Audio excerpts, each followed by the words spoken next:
Got as much meat as about a raisin, just face it. While I'm steady on the track, you with your bags at the station. What I'm rated, S-class minimum. You said. Welcome to 3Count Commentaries, and once again we're back with an Archtype video. Today we'll be talking about the Trickster, which is a version of what we call the Magician. It's a character that is based heavily on what we call intellectualism or smoke and mirrors or manipulation, and we're going to get into that in a moment. So first we have to set the definition of what the Trickster is, and we first have to do that by defining the Magician. So it says, psychologists Robert Moore and Douglas Gillette lay out the 4 archetypes of the mature masculine in their book, King, Warrior, Magician, Lover, written in 1990. Their view is a simple one. Each archetype seeks to define parts of the male psyche. Though every man has bits and pieces of all archetypes within him, his behavior is usually driven by one set of energies. In this video, we will take a look at the Magician. The Magician is just another word for the intellectual. There's a saying from Arthur C. Clarke, any sufficiently advanced technology is indistinguishable from magic. The Magician is the master of technology. The concept of acquiring and applying knowledge is his domain. The role of the Magician in ancient times was that of the shaman or the witch doctor. He was the bridge between heaven and earth, a divine being. The king rules by divine right. The Magician rules by divine knowledge. In recent times, the Magician within man appears in the form of priests, scientists, doctors, and professors, learned men who use their knowledge of religion, plants, chemicals, or textbooks to inform and empower the rest of society. In the past, the shaman would imbibe special plants or undergo occult trances in order to hear or become the vessel of God. The knowledge of God, of the spiritual and unseen realms, made him more powerful. Even today, in the modern world, we still have many who kneel at the feet of the Pope, who is often seen as divinity on earth. The Magician has many functions in our society. He is the initiator of the initiate, which means he is both student and teacher. The Magician learns, then shares what he knows with the rest of society. In addition to teaching the function, he is also the guide. The Magician energy within man guides transformation, as he helps others achieve their fullest potential. A good, simple example of this would be grandfathers. Grandfathers were once sons themselves and learned the role of young boys and men when they are that age. But once they become elders, they are responsible for making their own sons good fathers. They guide and teach the younger men what it means to be a good father, and in turn, the cycle continues. The cycle of learning and teaching, while probably being the most important part of the Magician's role in man, it is not the be-all, end-all. The Magician is also the keeper of the sacred space. The sacred space is a complex concept, which I will attempt to explain in as little time as possible. A sacred space can be any building, patch of land, or inanimate object, which human beings apply special powers to. Think the church. A church is simply a building, but it is often a respected institution which is given special privileges in our society. Being on church grounds is reason enough to change behavior and language. Despite being brick and mortar like any other building, it is often called the house of God. Magicians often lead these houses of God where power lies and action happens. To remove religious connotations for a moment, it should be noted that the sacred space for a teacher would be a classroom. For a scientist, it would be a laboratory. Because the Magician's realm is one of the mind, he focuses much on logic and rationality. In terms of personality or enneagrams, the Magician is called an observer. A being of the mind, however, can be quite frightening when engaging in the darker impulses of the mind. When a Magician is in the shadow, the dark side, he is easily one of the coldest enemies an individual can encounter. Focusing on the mind leaves the Magician emotionless. He can come across as cold and cruel. The knowledge he possesses is power, and in the wrong hands it can be used to manipulate, corrupt, or destroy. It should come as no surprise then that in our childhood fairy tales, magicians are often evil. Witches, wizards, mad scientists, robots, which are beings of pure logic, and evil businessmen are just a few examples. These beings are often called tricksters, as they use their superior intellect to cause trouble and pursue greater power. Looking at the trickster or magician archetype through the lens of pro wrestling can be quite the fun experiment. Before we get into pro wrestling, though, I want to talk a little bit about different examples from other media where you may have seen the trickster in action. And there's a lot of good movies where the villains are tricksters. Number one for me is The Devil's Advocate. It's a movie featuring Al Pacino and Keanu Reeves. I don't know if you guys are familiar with it, but Keanu Reeves is sort of the son of the devil in this movie. Spoiler alert: the movie's like 20 years old. In any event, he is a attorney who is led astray by this this higher level attorney, and he doesn't know that this attorney is the devil and the devil is his father, but he gives him everything that he wants. Is this temptation to join him. And so he's constantly giving Keanu Reeves everything he wants, but on the back end, he's constantly taking things from him too. For instance, I think at some point he's driving his wife crazy because he's keeping Keanu Reeves constantly working, but these are big deals that he's working on. But on the back end, he's driving Keanu Reeves' wife insane. He's pursuing her. He's trying to have sex with her, all kinds of stuff. So it shows you the temptation of the devil, like in the Bible. And it shows you a lot of what the trickster is. He wants something from you, which is your loyalty. And he's willing to give you something, such as, money, respect, power. But you have to give up something too. And what you give up might not be what you really want. Another good one, Wall Street, from I think it's 1987. The movie features Michael Douglas and Charlie Sheen. Michael Douglas plays Gordon Gekko. If you've ever heard the term greed is good, it was defined in this movie. The movie is of a corporate raider named Gordon Gekko, who buys companies that are in financial trouble, fires everyone, and then resells the company. You've probably heard this kind of thing in real life.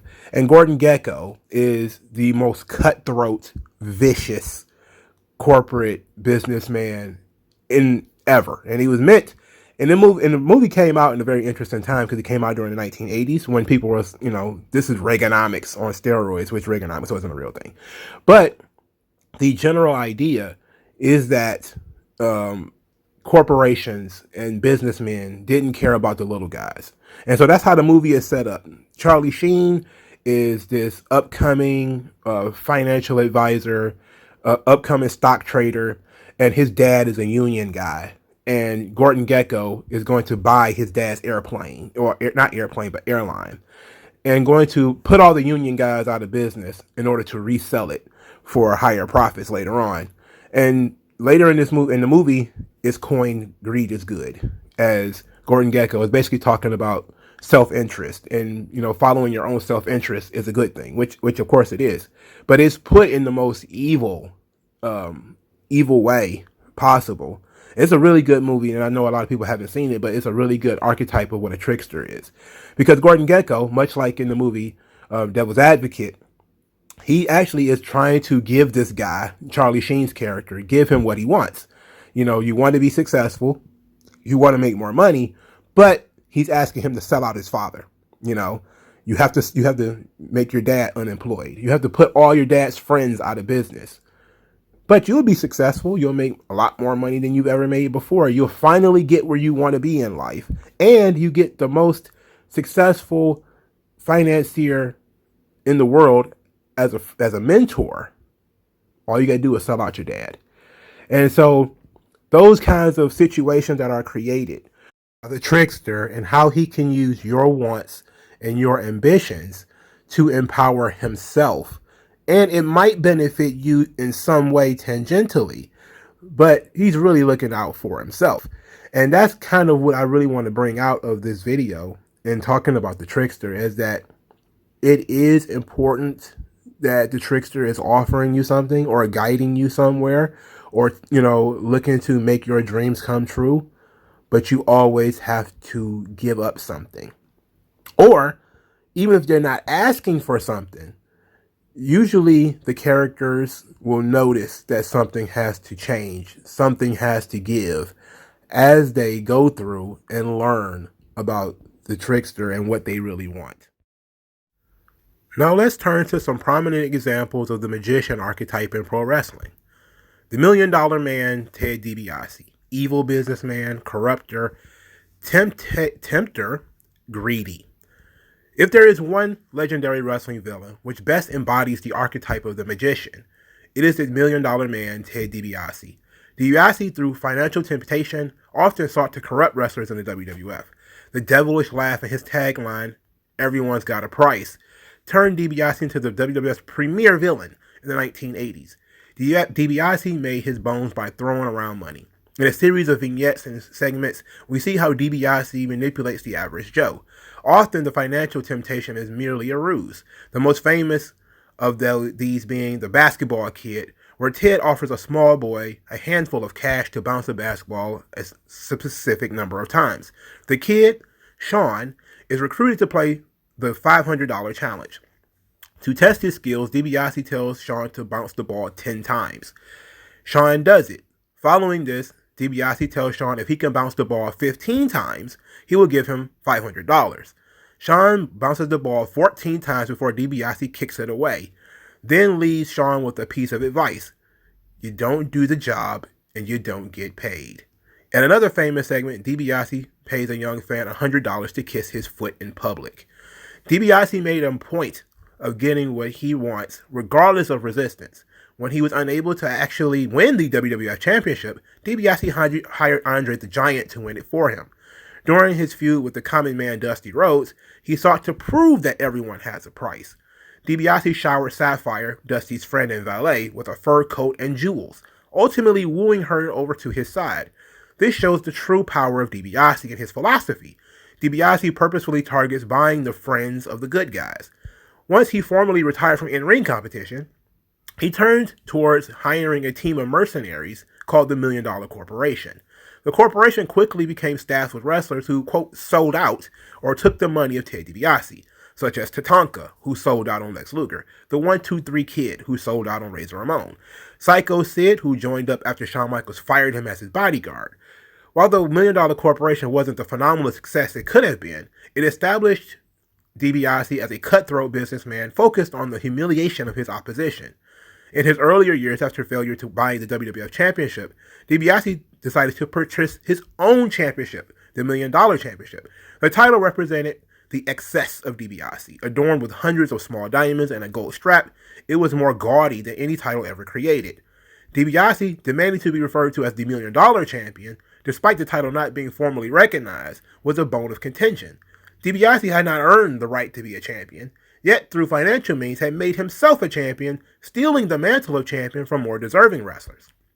In 2021, DiBiase and the $1 Million Championship reemerged from a hiatus from over a decade. DiBiase claimed he was searching for WWE's brand for someone who could properly carry the mantle of the $1 Million Champion. He picked two potential candidates, LA Knight and Cameron Grimes. After scouting them in and watching them compete, was made for the $1 Million title, which was won by LA Knight. In a stroke of irony, DiBiase was betrayed by LA Knight, who felt he didn't need DiBiase riding his coattails. This would be one of the few times DiBiase would be rejected by villainous characters, and would lead to DiBiase teaming up with Grimes to strike revenge against Knight. A change occurred in DiBiase where he began to teach lessons to Grimes about what it means to be a champion, and to carry the legacy of the $1 Million Man. Grimes triumphed in the end, deposing Knight as the $1 Million Champion, but in one final act of betrayal, DiBiase revealed that Grimes had been battling for a replica version of the $1 Million Championship.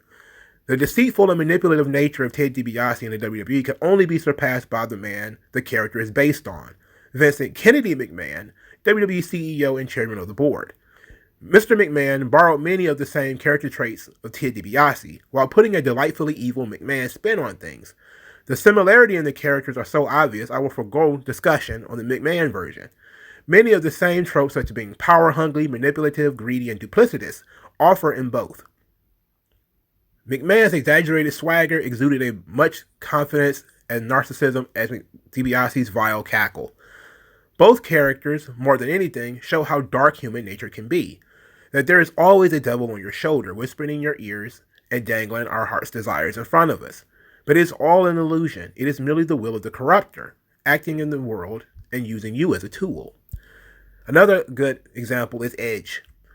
The devious and duplicitous nature of Edge was revealed in an unfortunate way, through his real-life betrayal of his good friend Matt Hardy.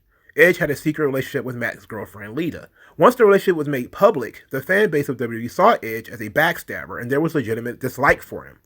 WWE decided to utilize the real-life drama surrounding Matt Hardy, Edge, and Lita.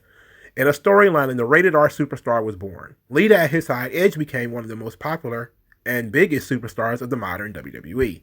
A year or so prior, Edge had been trying to and becoming obsessed with the World Championship. His passion for being champion led him down a dark path. Edge was established as a man willing to do anything to gain what his heart desires. In Edge's finest moment, he utilized the Money in the Bank on John Cena, who had just fought through a grueling Elimination Chamber match to gain his first world title. In 2008, after Lita's abrupt retirement, Edge moved on to another woman that he used to meet his ends, that being Vickie Guerrero. In storyline, Vickie Guerrero had become the general manager of SmackDown, and Edge had begun to seduce her in hopes of getting special privileges. The plan worked, and Edge found himself as the crown jewel of La Familia, a stable consisting of Edge, Vickie Guerrero, Chavo Guerrero, Zack Ryder, and Kurt Hawkins, better known as the Edgeheads. The group would use Vickie's power and Edge's schemes to maintain the latter's hold on the World Championship. The stable wouldn't last long, as Edge was unable to contain his selfish nature. During the wedding of Vickie and Edge, it was revealed that Edge had been messing around with Alicia Fox, ruining his relationship with Vickie and La Familia stable. Obsession is an important part of Edge's character. He fixates on goals and creates plans to achieve them. He will use any means available to achieve it. Through the character mostly used women. The manipulation of women and manipulation of other people is a core instance of the Edge character. A more modern example would be Seth Rollins, the archetype of the Shield, the Monday Night Messiah, the visionary. In 2014, the concept of selling out is often seen as a negative. But when Seth Rollins destroyed the Shield, he often states that he, quote, bought in, changing the dynamic of the conversation. The subtle shift takes Rollins away from being a lackey of Triple H and the Authority to a man owning his own destiny. Rollins took credit for creating the Shield, leading them into battle, and being the reason the Shield had any measure of success. The man who controlled Roman's passion and strength, the man who guided Dean Ambrose from the brink of madness to the highest of highs. Clearly defining himself as an integral role in the Shield, and destroying the Shield was important for his personal evolution and growth. Rollins took the, quote, brotherhood of the Shield and lowered it to a, quote, business relationship, nothing more than a transactional matter. For the next several years, Rollins became the leader of the Authority, which was Triple H's version of the evil businessman archetype typified by Ted DiBiase and Triple H. Aligning himself with J&J Security, Kane, and Big Show, Rollins was treated as the golden child of the WWE, and he rode that wave to massive success. By breaking up the Shield at the height of its popularity, Rollins proved himself ahead of the curve. Progress became a central theme of Seth Rollins' character, a man who has always looked forward-thinking to the point of delusion. In 2020, Rollins began to refer to himself as the Monday Night Messiah. Armed with a savior complex and his, quote, vision of the future, Rollins formed a new army consisting of the Authors of Pain and Buddy Murphy. Taking on religious and cultish tones, Rollins pushed forward his vague, ill-defined vision for Monday Night Raw was violence. Those who would resist Rollins would be brutalized, becoming sacrifices for his cause. Primarily using the steel stairs as a spike to his opponent's eye, Rey Mysterio and Aleister Black suffered for rejecting Rollins' vision, the irony of which is that Rollins takes the vision of those who didn't share his vision, a double entendre. So this was very interesting for the Seth Rollins character, is that you see his character is always about progress. It became a little bit more political, well, a little bit less political actually, as we went along, and you can actually see that the character is still obsessed with progress and still has visions, but again leaves them ill-defined so that only he really can understand them, and forces you as the person who wants to understand his vision, you have to follow him in order to get it. And so those are three really good examples. Some characters that I could have discussed, but I didn't. So this is just a little addendum. We could have talked about Jake the Snake Roberts, which of course is one of the greatest psychological characters in all of wrestling. So much as Jake Roberts liked playing mind games. You know, one of my favorite, of course, is the snake in the gift box of Randy Savage and Elizabeth. And there was no real reason for him to do that. He just did it, you know? And it was great watching him psychologically torture opponents with, you know, just putting the snake in the ring sometimes and different things like that. It was really good magic stuff. And he would also play mean tricks on people. So that was very interesting too. Bailey is another good one. We could have used Bailey being the anti-hugger when, you know, the hugger character didn't really catch on and it was rejected. Therefore, she rejected them. But she also became sort of an egomaniac. And I've done in-depth discussions on Bailey before in my character video. So if you're into character archetypes, go to the playlist that I have. And I think I did one of her videos with Bianca Belair. I talked about the character of Bailey there. So you can get that in that one. Bray Wyatt is another one. I've talked about Bray Wyatt extensively on this channel. I've done, especially when it comes to Bray Wyatt in the Firefly Funhouse. So that's in the playlist too if you're interested. Eddie Guerrero is one that I probably should have done. But Eddie Guerrero was more the lighter side. Like there was a dark side with, you know, the Ray and Eddie storyline. But Ray is more on the lighter side. In so much that he lies, he cheats, he steals. But people like that he lies, cheats, and steals, you know, because he's honest about it. And honesty is, of course, the the kryptonite of the Trickster. The Trickster does not want to tell the truth and absolutely abhors the truth because the truth may puncture their ego. And ego is a very, very, very important aspect of this character. And that because they know things that other people don't know, because they believe themselves superior to other people, the truth is dangerous to them. And so therefore you will often see that in Trickster storylines, the truth is the ultimate weapon against them. And that is what's the light that will bring them down is when you start to tell the truth. Somebody has to be the bearer of truth. To give a good example of this, the Vicky Guerrero Edge storyline, when Triple H reveals that Edge is really messing around with Alicia Fox, that ends that whole La Familia thing. And it created, you know, a situation where somebody brought truth to the subject and Edge was embarrassed and brought low. Ted DiBiase again and again was shown the truth, and that is money cannot buy success, money cannot buy happiness. Is consistently the thorn in Ted DiBiase's side is that his full belief in money and the power of money, and other people showing him no, truth is in the success is in hard work. Success is in, you know, the Randy Savage WrestleMania 4 story, which spins out of DiBiase trying to buy the title, shows that hard work trumps money every single time. The tournament was sort of a means to an end in terms of storyline because it's legitimately hard work. You can't, you know, DiBiase probably had the money in kayfabe to buy out all of the different opponents that he had. But at the end of the day, he had to outwork everybody, and he failed to outwork Randy Savage. Therefore, the truth is hard work trumps financial advantage. That is sort of the truth that you were supposed to learn from that tournament, WrestleMania 4, is that no matter how much money you have, success comes from hard work and dedication. And all of this spins out of it because wrestling is a morality tale at the end of the day. And wrestling is at its best when it tells moral stories. Not when it has the flashiest of moves, not when it has the most pyro, not when it has better camera angles, but when it tells good morality tales, wrestling is at its best. And that is what the Trickster is. It wants you to believe one thing while they do another. They offer deals, they offer all types of, you know, manipulative contracts, and you are supposed to fall into it. And these are really great characters. They make great villains. You know, it's to some degree, most characters, you know, if you look at, you know, Lex Luthor is a magician. He's a master of technology. He makes things. He builds weapons of mass destruction. You know, Iron Man is another one.